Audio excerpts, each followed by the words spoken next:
So without any further ado, I want to welcome you to this Spell Links to Reading and Writing webinar. Again, let me tell you a little bit about Dr. Jan Wasowicz, our presenter, and then I'll turn it over to you, Jan. So Jan is a founder, president, and CEO with over 40 years of experience working with struggling readers and writers, including children with dyslexia, dysgraphia, and other language-based learning disabilities. She's frequently invited to speak on best practices for literacy assessment and instruction, and has conducted countless professional development workshops. Dr. Wasowicz has held faculty positions at prestigious universities, including Northwestern University and Elmhurst College. She currently serves as an advisory board member for the Reading League Illinois and an external consultant for Purdue University's Interdepartmental Science of Reading Initiative to strengthen teacher preparation in using science-based methods for literacy instruction. Dr. Wasowicz is a certified speech-language pathologist and a board-certified specialist in child language, licensed to practice in the states of Illinois and Florida, and is a licensed professional educator with elementary and secondary endorsements from the State Teacher Certification Board of Illinois. And with that introduction, Jan, I'd love to turn it over to you for this webinar. Okay, well, thank you. If there's time left over after that long introduction, thank you for this opportunity, Tina, to be here with you and to present today. Good, okay. So you already covered that. And so what I always like to start out with when I'm meeting with schools, with interventionists, is I always like to talk about, what are your goals, your specific goals, because it is always good to be able to know what they are specific to a setting and then be able to tailor our spelling solution to meet the specific needs of your setting. And so I always like to know the goals and, of course, the challenges, unique challenges in your situation, so that we can offer the best fit. We have a variety of products that we'll be taking a look at today, talking about today. And so finding the right fit to meet your goals and your challenges is always our goal when we meet. So some specific goals, or some specific challenges, I should say, you could go to the next slide, Tina, are common challenges that I often hear when I'm meeting with different schools, school districts. An interventionist is, well, they're listed here, but difficulty differentiating within tier 1, really helping to tailor right from the get-go in tier 1. Of course, we have our non-responders, slow responders. Especially in older students, we start to see really large gaps and scattered skills among the students. We also see, and I really see this a lot, gaps in teacher knowledge in their own preparation through no fault of their own, but just through the preparation that they receive as they prepare to become educators. Their knowledge has gaps in it, so we have to close those gaps so that we can help them deliver more effective instruction. We also see a lot of lack of sequence and cohesion of instruction intervention within grades and across grade levels. So it's kind of piecemeal. Let's grab this, let's grab that. There's no cohesiveness. I always see that, well, I'm seeing less of it, I'm happy to say, but where reading and writing are kind of separated. So there's a lack of integration, which we know is really critical. And especially, again, as we get into older students and students who are struggling, we'll see challenges with student engagement. There might be high anxiety, low motivation that has developed. And of course, we always want to be mindful of our English language learners in the classroom and meeting their needs. One challenge, oops, could you go back to that slide? That one last one popped up at the very end. One challenge that most schools and interventionists are not aware of that they do have, and they don't even know it, is that they have a large number of students who have unidentified developmental language disorder. So it's estimated that between 7 to 10% of the general ed population have developmental language disorder that is impacting their ability to read and write. And looking just at students who are in special ed or even just identified as struggling, they don't have to necessarily have a diagnosis and be in special ed, but if you look at that population, half of those students on average have developmental language disorder, and in most cases it's unidentified, and so therefore it's not addressed with an intervention. So that's another common challenge, again, that schools don't even know, but we're able to meet with the spelling solution. So when I talk about spell links, I like to highlight the three main pillars of spell links that really set us apart from other intervention programs. There's many other things as well, but these are the three that really stand out. First of all, we are a structured literacy solution. We are specifically speech to print, multilinguistic. Some people say multi-component, but multilinguistic and metacognitive. And I'm going to talk about each one of these three just a little bit before we look at the products and the solutions. So with speech to print as a prime component of our approach, you could go to the next one. Speech to print, people think of it, well, it's spelling. Yeah, it is spelling, but it's so much more than that. There are a lot of nuances that I won't have time to go into today. But the primary difference or the primary characteristic of a speech to print approach is we begin with spelling, we begin with encoding of words, and that becomes the gateway to improving not just spelling and writing, but to improving reading. So speech to print is an approach to reading instruction just as much as it is an approach to spelling instruction. So there's a lot of spelling that students will be engaged with. That doesn't mean they're not also receiving reading instruction, but spelling comes first and it becomes the gateway. And here's why it's so critical. When you think about a student who's coming to school, that first day of school, their phonological system within their brain is either completely developed or nearly completely developed. So the phonological system, the sound system of our language. And so when they come into school, they have this already wired template, if you will, where we can begin instruction. And it makes total sense to begin with phoneme, speech, and then go to letters. However, well, before I get to the however, we can think about this organized system in our brain as our sock drawer. And by the way, not only does a young child have an organized, can we go back? Yeah. Not only does the child have an organized phonological system, all the children coming in to school have the same phonological system. And so if you think about your sock drawer, it's a system of organization. You can think about how you organize your socks in your sock drawer, how you organize your files on your computer, how you organize your teaching materials in your classroom. But you have a system and it works very well for you. It's very organized. It makes sense. You're very efficient. So the phonological system is like your sock drawer. And it would make sense to begin instruction there. But in virtually every classroom across the country, we don't start there. Traditional instruction is what's called print to speech. We begin with the letters and we teach the students how to match the letters to the phonemes, to the sound. So we go from print to speech. Lots of decoding. Sometimes some spelling will be included. Oftentimes they don't even include spelling. But here's the problem with that. Tina, the next slide, please. Okay, so the students came into school with one sock drawer, and now we're giving them a completely differently organized sock drawer. So the letter system, the orthography system, is a man-made system, and it's actually quite well organized. It's just that it's different from how the brain is wired. So if a student is coming in with their brain wired one way, one sock drawer, and we're teaching them to use another sock drawer, think about how you would be. Again, your computer files, if people move them around, it's going to be hard. It's going to produce anxiety. It's going to be inefficient for you, etc. So instead of giving students a different sock drawer, we want to meet them with the sock drawer they come to school with. Next slide. Just another sock drawer. Okay, so that's what we mean by speech to print, is we want to start with that phonological system that the brain is already wired for and launch instruction. Multilinguistic is another differentiating component that really sets us apart from other programs. Again, some people call it multi-component. I like linguistic because we're talking about language components. So I'm going to stick with multilinguistic.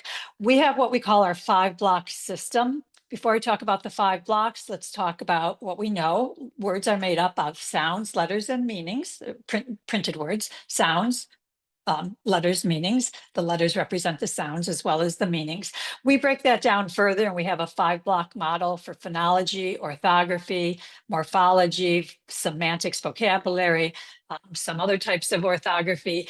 I won't have time to go into detail here. And then within each of those blocks, those 5 blocks, there are a lot of sub-skills that also need to be taught, explicitly taught for most students and developed. So that's our 5-block model. And what sets us apart is traditionally, a lot of programs do teach, of course, phonology, sounds, letters, meanings. They teach phonology, they teach the orthography, and they teach vocabulary, morphology. If we're lucky, they'll teach morphology, but they typically do it in a very sequential way. So in the early grades, they're focused primarily on phonological instruction. Then as the students move into second, third grade, huge focus shift on orthography. OK stands for orthographic knowledge. Then as they get into the higher grades, OK, no longer talking about phonology and orthography. It's all about vocabulary, semantics, structured vocabulary lessons. And then as they move into fifth grade and beyond, it's morphology, prefixes, suffixes, word roots. Advance one more time, Tina, please. And in no instructional program that I've seen, traditional program, is this fifth block, which is a key component of our instruction. This fifth block is not addressed at all. This fifth block, the MOI stands for mental orthographic image. And again, not time to go into the detail here, but that is the piece that has to be established in the brain for reading fluency and writing accuracy or spelling accuracy. So unless you're explicitly targeting that block along with the other blocks, students who are strugglers are not going to get to reading fluency and spelling accuracy. So in contrast to those traditional models, oftentimes called stage models, the 5-block model that we use in spellings will integrate instruction of all of those components, language components, at each grade level. So instead of isolating, we integrate all the skills. Next grade, we don't isolate, we integrate, and so on. So across the grade levels, from kindergarten up through high school, the students are always going to be integrating sounds, letters, meanings, phonology, orthography, morphology, semantics. And you see that blue block, that MOI block, that's key for reading fluency and spelling accuracy is integrated across all grade levels. Okay.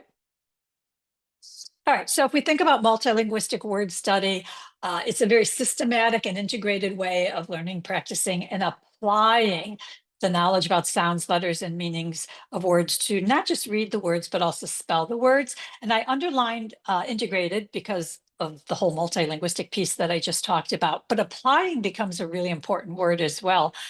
Because unless we explicitly teach our students how to apply this knowledge and skill that they're developing through our explicit instruction, most of our students without explicit instruction in how to apply to their independent reading and writing are not going to get there. So that takes us to the next distinguishing component of spell links, which is the metacognitive piece.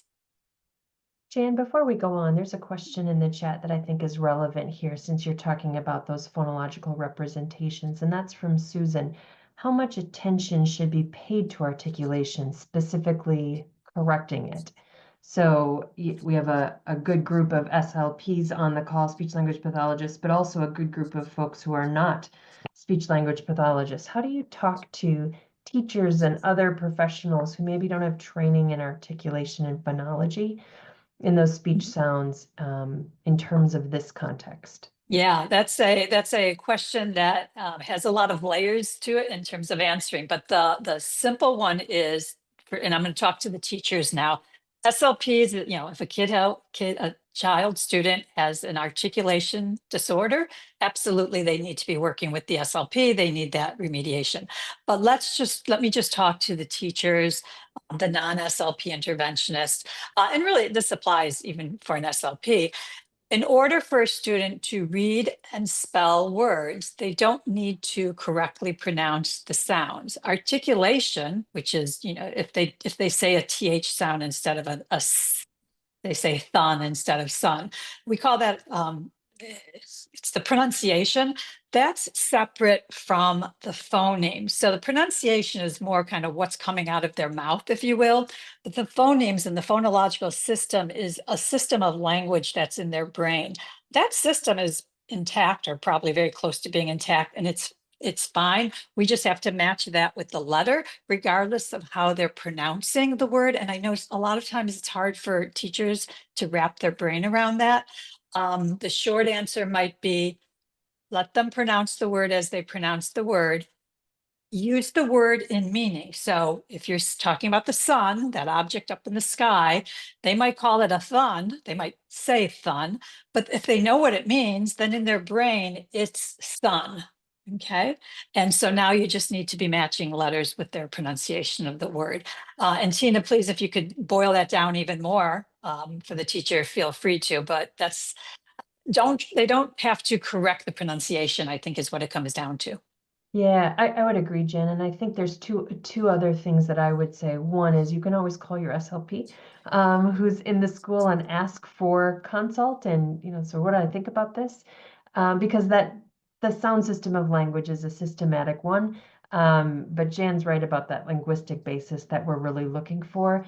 So you really need to think about that and definitely call in reinforcements if you want to talk that through. The other piece is you're always modeling correct production. So even if the Mhm. student says it wrong, you can model correct production, and that information is still going into their brains and anchoring what it is Mhm. that you're doing in the classroom. So hopefully that. 100%, 100%. Model correct pronunciation and Yeah. always give the meaning. If you notice here, the way we store those words and every word in our brain is as a conglomeration, I guess, of the meaning of the word, the letters, which you're going to be showing them, and the phonological representation. So regardless of how they say it, if they say thun, that's not their phonological representation. Their phonological representation is sun, and that's how you're saying it. That's how it's in their brain. And that's what matters. Yeah, there's one other quick clarification, Jan, that came up in the Q&A as well, and that is the MOIs, the mental orthographic images, and the term MGR, or mental graphemic representations. Are those the same? Yes. And so over the last 20 plus years, let's say 25 years, researchers have changed the terminology that they use. They're all talking about the same thing. So mental orthographic images, mental graphemic representations, mental orthographic representations. All of those are the same. And I don't know why they keep changing the term. I think the most commonly used one right now is orthographic representations or mental orthographic representations. Those are the most commonly used right now, but they're the same. Thanks, Jan. Okay.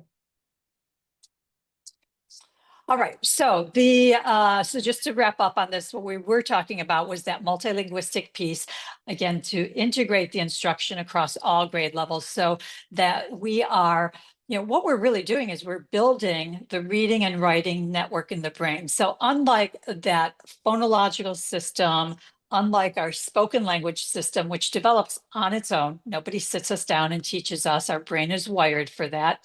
Unlike spoken language, written language, reading and writing has to be taught, and the reading and writing network develops within the brain only through instruction. And the more effective and proper the instruction, the more effectively this reading and writing network develops.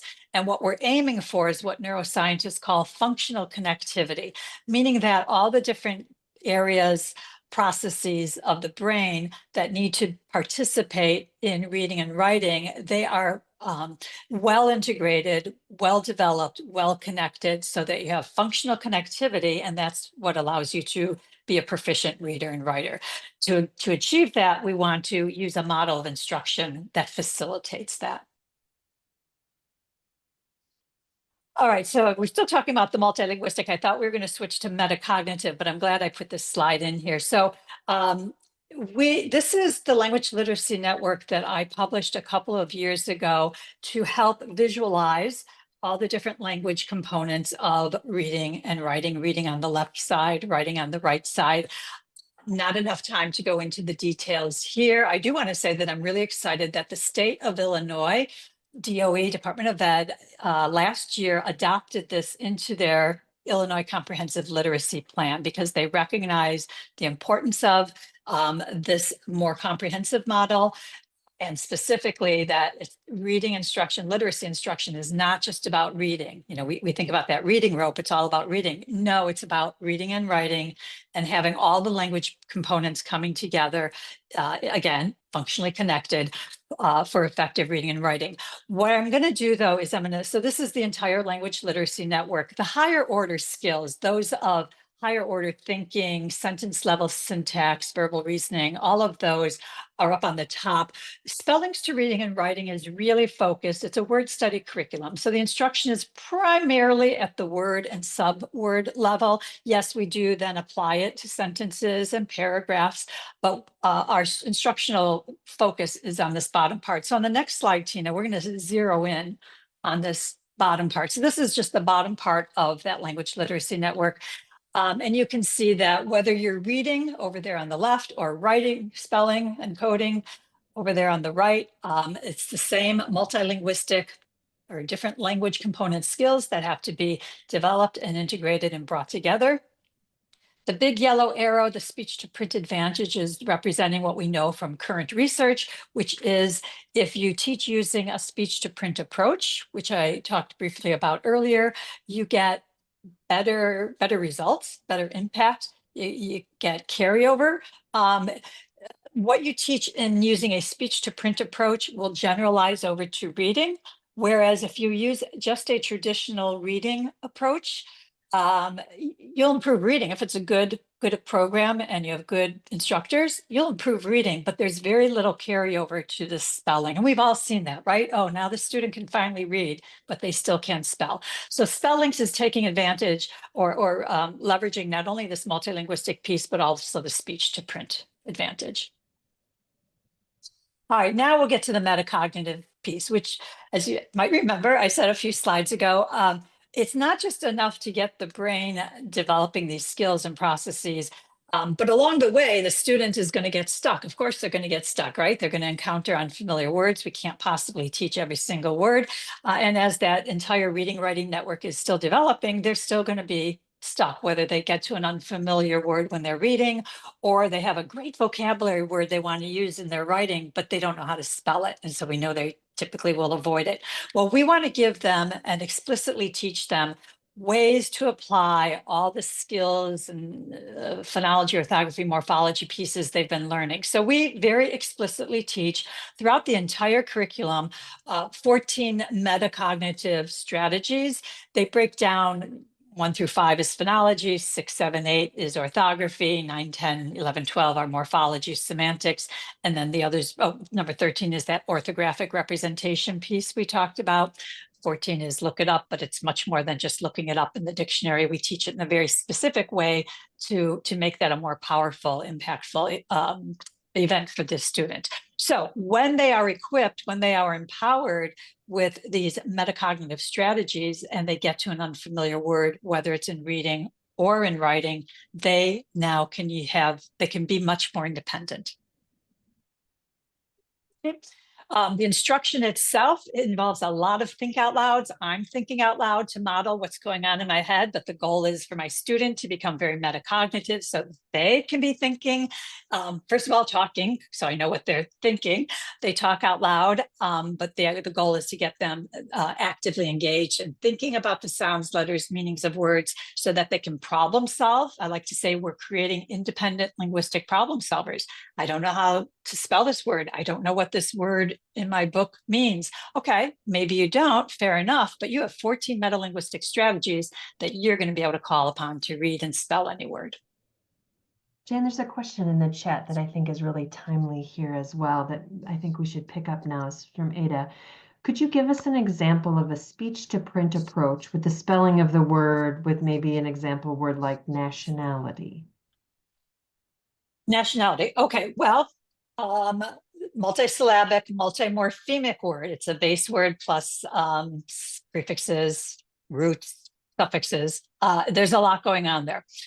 So it really depends where the student is in their reading, writing, development, and journey. But if I were teaching that word, I would want to make sure that they have all the pieces, that yes, they're learning about the morphemes, the base word nation, even depending on, again, it depends where the student is. Maybe they're ready to learn that root of NAT, but otherwise we'll start with nation, the base word, because we know that's going to be easier. So that, in terms of sequence of instruction, that's going to be introduced first. And of course, then we have L, nationality. So we have a couple of suffixes. As I'm teaching the morphemes, because if it's a multimorphemic word, I'm probably teaching that, I'm not going to forget about the phonology piece, because oftentimes our students, those who struggle, and even those who aren't necessarily strugglers, they might be fine with 1 and 2 syllable words, but now they have to take on a very hairy, phonologically complex, multisyllabic word. They need to be thinking and activating the phonological systems as well. So it might start out with, first, we're just going to break it into syllables. Na, shun, al, it, t. And we break it into syllables. Here's a real good speech to print difference between speech to print, print to speech. We don't break it into syllables based on letters. I broke it based on the way, again, the brain, the human system is naturally wired for spoken language. We don't say, I'm not going to think of a word. I'm going to go with I'm going to go with cabin, because I'm not sure about nationality. I'd have to think about that one. So for example, cabin, if you're using a print to speech approach, you would draw the line after the B, cab in, to make that vowel short, but that's not how we say it. We don't walk around saying cab in, we say cabin. So when we segment a word into syllables, like nationality, we say it the way our systems are wired. Then we say it again, and this time we put the letters with the sounds coming out of our mouth. So if we say na, we write na. Sha, we write the letters that go with that, and so on. But then we obviously have to start to learn about roots and prefixes and suffixes, which we will, but we're not going to forget about integrating the phonology piece as well. Thanks, Jan. Perfect. Go ahead. Back to the metacognitive, and I think this will wrap it up on that. We really, as we do this, not only are we helping with their reading and writing skills, but we're really developing a lot of executive functioning skills, which of course all students are developing throughout their school years. But we're really explicitly teaching students how to take active control, how to have active control over their thinking, in this case, about the sounds, letters, and meanings of words. So they have to develop attentional control. They have to plan, problem solve. I tried this. Okay, that didn't work. They have to be flexible. Well, I tried that strategy. Now I'm going to try this strategy. Self-management. Well, I tried that strategy and that still didn't work. So now I've got to do something else. So there's a lot of executive functioning skills involved, and opportunity to work on those as well. So then, to just kind of wrap it up and to highlight again, the Spellings to Reading and Writing is a structured literacy solution. And you could call it a word study program. And we do go beyond the word, though, so I kind of try to stay away from that. But what sets us apart from other structured literacy programs, approaches, primarily is this speech to print, multilinguistic, and metacognitive components, and the pillars of our approach. And this is really focusing on the language, which, if you remember, one of the last challenges in our list of challenges was half of your students who are having special needs with reading and writing, half of them have developmental language disorder. There's a heavy focus in our approach on language, on spoken language. So we're really able to address a lot of that as well. And then I'm going to toss it over to you, Tina, in just 1 second. I'm just going to say, say to the audience, Tina's going to be talking more about the products and giving you a little bit of a tour. But I always like to point out, we do have a cohesive solution. So we have a suite of spellings products. You see them there. Tina will talk about them. But we really have a solution for all the tiers, so that you can have a cohesive solution across all tiers of instruction within your school setting. Some schools start out in tier 3, and sometimes that's all they want, that's all they need. Others start with tier 1, and they go in the other direction. And when we meet with you to talk with you about the best fit, we'll tailor it more specifically to your needs.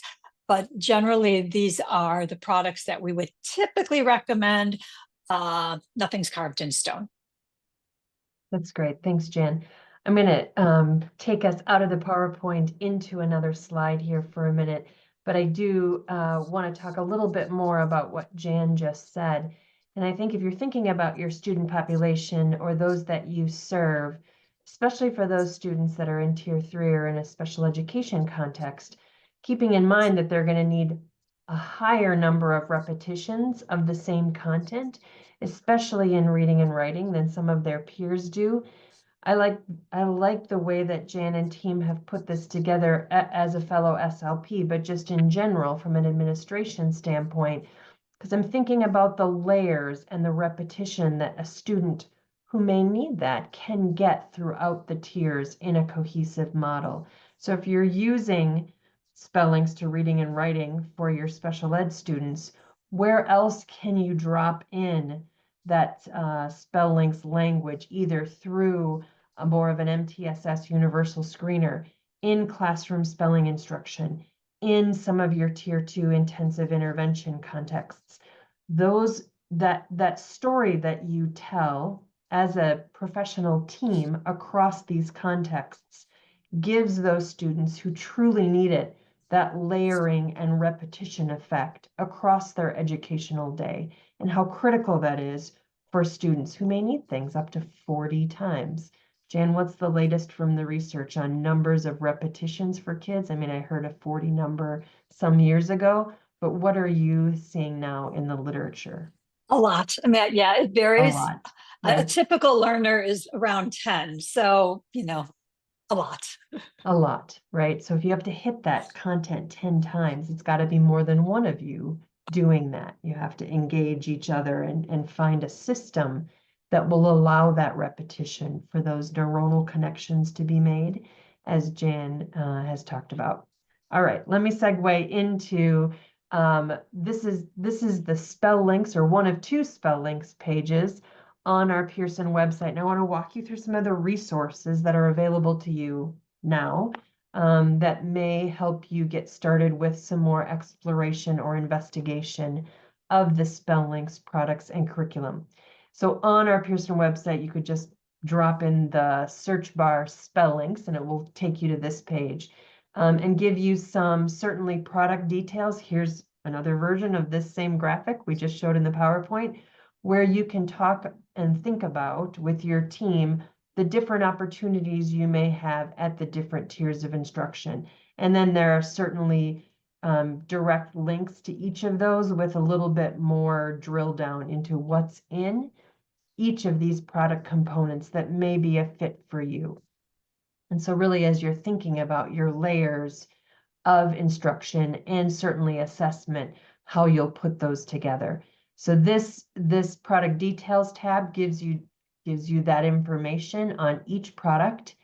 In addition, Jan and her team have created a number of training courses that are available through certainly Learning by Design, her company, but also some key ones that we offer here through Pearson as well. So certainly if you're newer to structured literacy or newer to word study or the science of reading in general, you may want to pick up a few of these training courses to learn more about the Language Literacy Network or learn about the language of reading and spelling and really get that framing for how you or your teammates are thinking about that speech to print approach, and then some getting started courses with some specific products in the spell link suite that may be of interest to you or somebody on your team. Then on the resources tab, there are any number of direct product samples that you can pick up and try and use, certainly for your exploration. But in addition, there's some videos and flyers that may be of interest to you as well that you might want to take a look at for some additional information. And really most importantly, or maybe also importantly to many of you, is where's the research? What's happening with spell links in the research community? In addition to what you see here, there are a couple of new presentations and research studies that have been completed that we've got on a next slide here that are not quite published yet, but were presented at conventions within the last year of additional research studies using spell links. So that's something that we can direct your attention to as well. A number of FAQs that might be helpful to you as you're looking through options and decisions. And certainly this webinar will be recorded and posted here once it's complete today. So a number of pieces that we would really encourage you to review. The other page that I want to call your attention to is one newer product that Jan and team have just finished, and this is the third version of the spelling assessment. So this is a diagnostic prescriptive spelling assessment for then feeding directly into the lessons of the curriculum that are most appropriate for that particular student. Jan, do you want to talk about just briefly updates between Spell 2, the assessment version, and what's now true about Spell 3? And I think there's probably also a side-by-side here on the resources tab we have. Yeah, and I probably would have to look at the resources myself to remember all of Right. them. But one thing I do want to say, Tina, is that yes, it is a spelling assessment in that it's, first of all, it's a web-based assessment. That's one of the biggest differences. Spell 2 was on a downloadable software program. This is web-based. And the assessment does collect a sample of spellings, misspellings from a student, and then it does a very deep error analysis to identify where the deficits are and to put together a very detailed roadmap intervention plan for each student, and not just for improving spelling, but again, it's the approach to improving spelling, yes, and reading. So I don't, even though it's a spelling assessment, it's really looking at the skills that underlie both spelling and reading. And then the intervention plan will recommend for each student, each individual student, the sequence of instruction, which lessons and activities to teach in the curriculum, in the spellings curriculum, and the exact sequence of instruction to follow. If you're grouping, we have an automatic grouping tool, which will look at a set of students and say, well, okay, these students all need lesson 20, activity 4, and these students all need lesson 25, activity 1. So it helps you really laser focus your instruction, whether it's for an individual student or a group of students.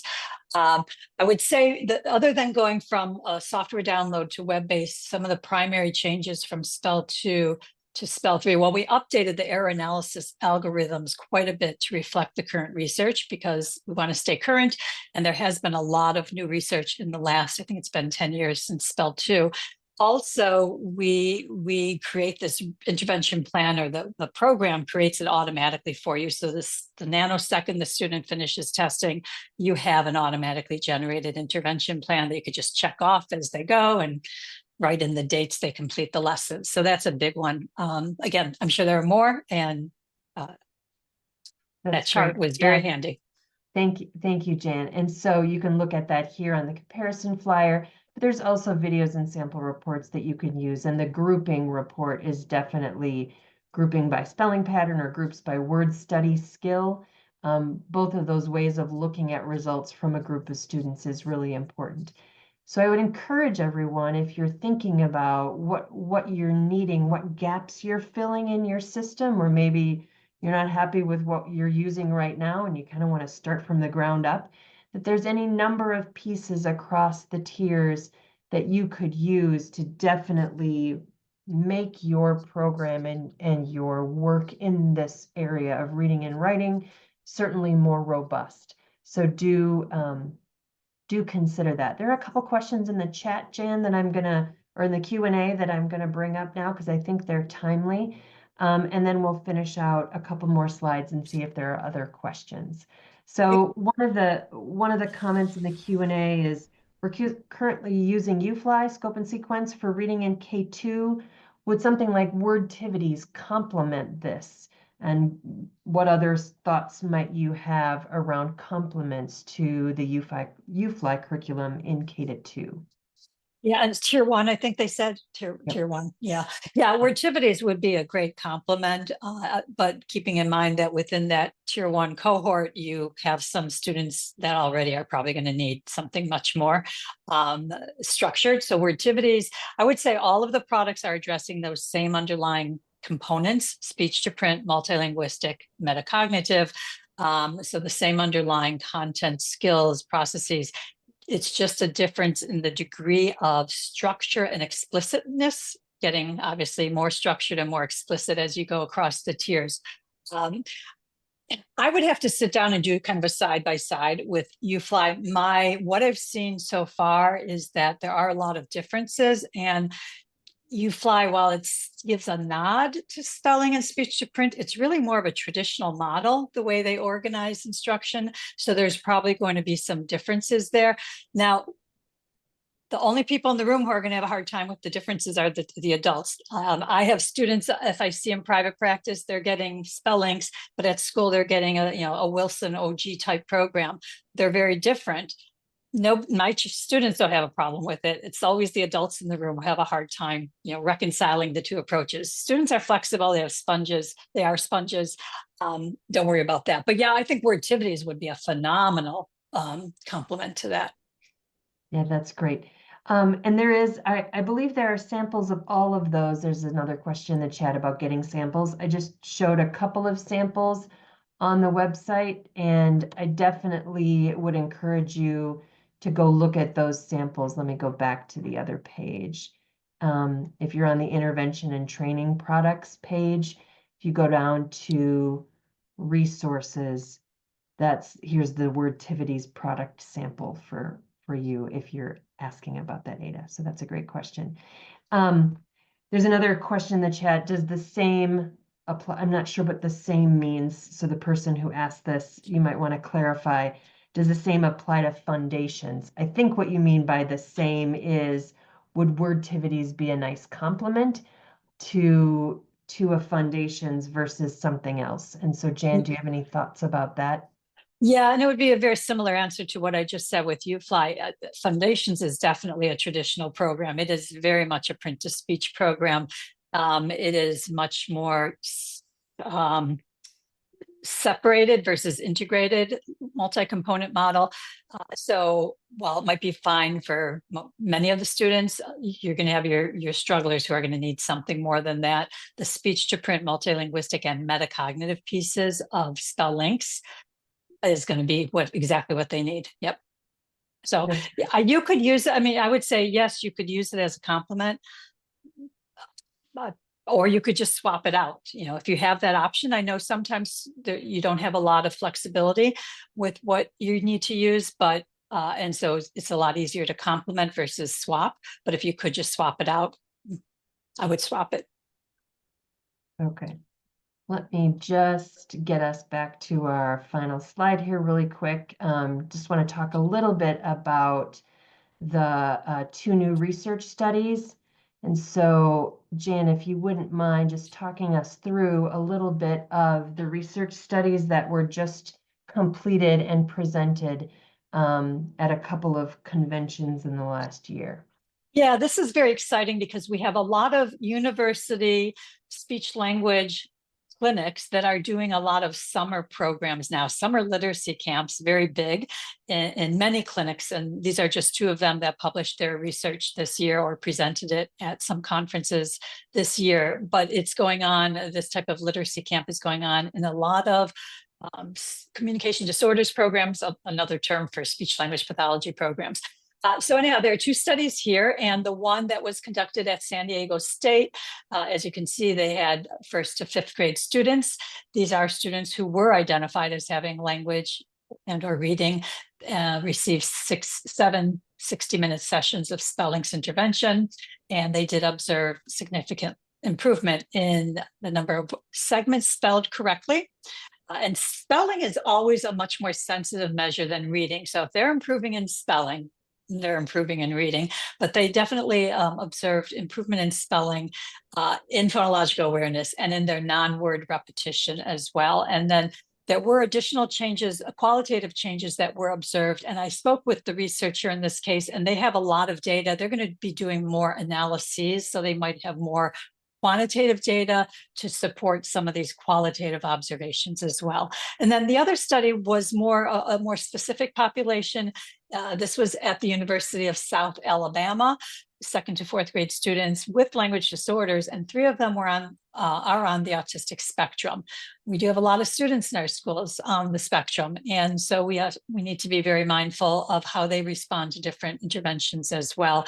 And these students did achieve gains in reading and spelling after their 16 to 20 hours of group intervention. And that was over the course of just one summer semester, presented by two speech language pathology students. So, not a lot of extensive background in terms of their training, but they followed the curriculum, which is very step by step, and they were able to deliver obvious, effective instruction. Yeah, that's great, Jen. Thanks. And as you were talking, I was thinking about all of our viewers or listeners here today who might be in charge of extended school year programs or any kind of summer camps in their local schools or districts for the summer. And as you're gearing up for that, it's now May, right? So we're all thinking about summer and the end of the school year. But these two studies in particular show that even a short summer program investment, some camps in some states are 4 weeks long, some districts have 6-week camps. Either way, something as little as 7 60-minute sessions can really make change. So if you haven't fully planned out your summer programming yet, or you have an opportunity to think about it or start some or engage in the groups that are already doing that, you may want to consider additional work using some speech to print approaches for summer programming. So don't leave that out of your planning purview. All right, Jan. So I'll wrap it up by saying that when you're ready to jump in, some things to be thinking about is, first of all, keep in mind that for you, the interventionist, for your teachers, if you're a curriculum director, SPED director, keep in mind that this is a paradigm shift, going from traditional to speech to print instruction, going from stage model, all the things I talked about. It's a paradigm shift. It is going to feel overwhelming. So your teachers are going to need a lot of support. And we always say, give yourself grace. There's a learning curve for sure. But what's really great is we offer, first of all, many levels of support from webinars to trainings to an online community where we are always there to answer questions. But it's really important, especially in a school setting, that the administrators are also supporting and making time for this. We always encourage definitely establishing buy-in. At least 80 to 90% teachers buy in before moving forward. That's very critical for the success, and really leveraging interprofessional collaboration. So most of the interventions we see or implementations we see are being done by special ed, reading supplement, reading interventionists, usually non-SLPs in a school setting. But there's no reason why you can't tap into your SLPs who have so much of this knowledge already in their head. So even if they're not directly delivering services, they could be a huge valuable asset that you already have in-house in terms of professional development, helping your teachers along on this journey. I already mentioned definitely dedicated time. Start slow. We always encourage a pilot before rolling things out, and again, ongoing PD, we have all sorts of layers of that we can offer. But the success of any program, doesn't matter which program, doesn't matter how good the program is, it's, on how much the teachers have support and have the support they need to deliver the effective intervention. That's great, Jen. Thank you. So now it's time. We have about 9 minutes, and so we'd love to have additional Q&A or any kind of follow-up comments or thoughts that you all have. I know we have, again, a mixed group between speech language pathologists and teachers and reading specialists, and we have a good crew today. So this is a great opportunity for you to ask questions, muse a little about your scenario, and we'd love to have those comments in the chat. While we're waiting for any of those to come in, Jan, I have just a topic that we could address here at the end, and that is talk about spell links and the curriculum in the context of this larger science of reading initiative and conversation that's gone on the last few years out in the reading wild, as I sometimes say. So when we're thinking about setting spell links into that context, how do you think about it? How do you talk about your work that's gone on long before the science of reading moniker came to be? How do you think about it? Right. Well, yeah, because there is the science of reading, capital S, capital R, which is I think you just were alluding to there at the end. And then there's the lowercase science of reading, all the scientific research that's been going on for decades and decades and decades, and not just reading, but writing. And so spell links, we've honored that research from the get-go. Yeah, I'm by my original training researcher, and all of our authors they've been in academia their entire careers, and have done a lot of the research that underlies spell links. So we've been focused on science and research from the get-go, and we are very much a science of reading and writing program. And so we fit in for sure, because again, lowercase science of reading and writing means we're based on existing research. Some of it, and you showed a couple of the studies, and some more are on your website, Tina, that are directly looking at spell links in terms of the research. But the curriculum itself was developed on other research as well, just the more theoretical as well as empirical, a lot of brain imaging studies. And then Ken Oppel and Julie Masterson, who are two of my co-authors, again, they were in academia their entire careers, and they did a lot of the research that then fed into the program. So yes, very much a science of reading and writing program. That's great. Looks like we have a couple of thank yous in the chat as people are getting ready for their next group of students coming into their rooms. We know you're fitting in the middle of a very busy day, and so we so appreciate your time with us, and certainly learning with Jan along the way. So Jan, thank you so much for your time.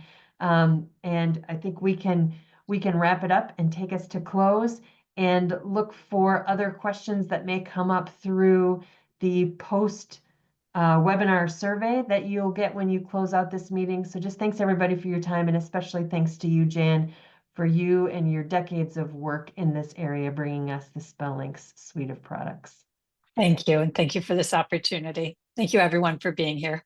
Yep. Have a great day. Bye-bye.